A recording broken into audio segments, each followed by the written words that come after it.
ঋণের প্রয়োজনে বিশ্বব্যাংকের কথা শুনতে হবে বাংলাদেশকে, এমন মন্তব্য করেছেন অর্থমন্ত্রী আবুল হাসান মাহমুদ আলী। তিনি বলেন, বাংলাদেশ সঠিক পথে আছে বলেই বারবার ঋণ দিচ্ছে বিশ্বব্যাংক। প্রস্তাবিত বাজেট জনবান্ধব হয়েছে দাবি করেন মন্ত্রী। বৃহস্পতিবার রাজধানীর কৃষি গবেষণা কাউন্সিল মিলনায়তনে এক সেমিনারে এসব কথা বলেন তিনি। এ সময় বাণিজ্য প্রতিমন্ত্রী বলেন, ভোগ্যপণ্যের আমদানি বাড়াতে বেশ কয়েকটি দেশের সাথে নতুনভাবে চুক্তির উদ্যোগ নেওয়া হয়েছে। গত ৬ জুন নতুন অর্থবছরের বাজেট ঘোষণার পর থেকে এ নিয়ে নানা পক্ষের সমালোচনার মুখে সরকার। বৃহস্পতিবার কৃষি অর্থনীতিবিদ সমিতি আয়োজিত অনুষ্ঠানে যোগ দিয়ে এসব সমালোচনার জবাব দেন অর্থমন্ত্রী। বলেন, না বুঝেই বাজেটের সমালোচনা করছেন অনেকে। বিশ্বমানের থার্মিক্স রড, সালাম স্টিল থার্মিক্স, দেশের একমাত্র থার্মিক্স রড। এই যে বাজেটটা আমরা দিলাম, এটা বোঝার চেষ্টা করেন, এই বাজেট তো জনবান্ধব বাজেট। এখনো কিছু প্রস্তাব আছে, এগুলোকে বাজেট কিন্তু পাস হয়নি, তো কাজেই সেগুলো আমরা দেখব।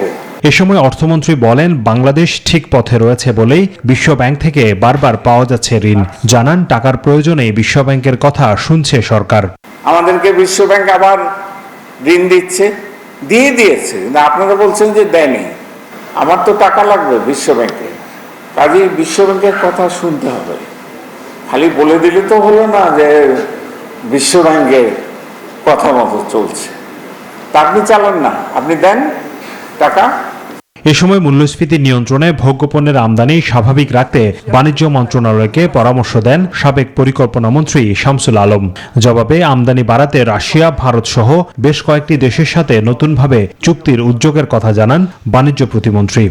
আমদানি সহজীকরণের পদক্ষেপ নিতে হবে, মূল্যস্ফীতি কমাতে। যে আমদানি পদ্ধতিটা এমন রাখুন, যে কোনো সময় চাইলে ব্যবসায় আমদানি করতে পারবে যে কোনো জিনিস, তাহলে বাজার স্থিতিশীল থাকবে। আমাদের কার্যক্রমটা এমনভাবে হবে, বাজারে যেন কোনো প্রোডাক্টের ঘাটতি না থাকে, সেই লক্ষ্যেই কিন্তু আমরা কাজ করে যাচ্ছি। বিভিন্ন দেশের সাথে আমরা বিভিন্ন পণ্য কিভাবে সহজে আনা যায়, আমরা রাশিয়ার সাথে চুক্তি করেছি, একইভাবে ভারতের সাথেও আমরা চুক্তির জন্য চেষ্টা করতেছি।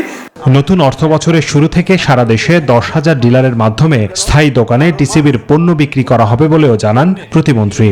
Representative from FAO Hossain Shahadat, news 24, Dhaka.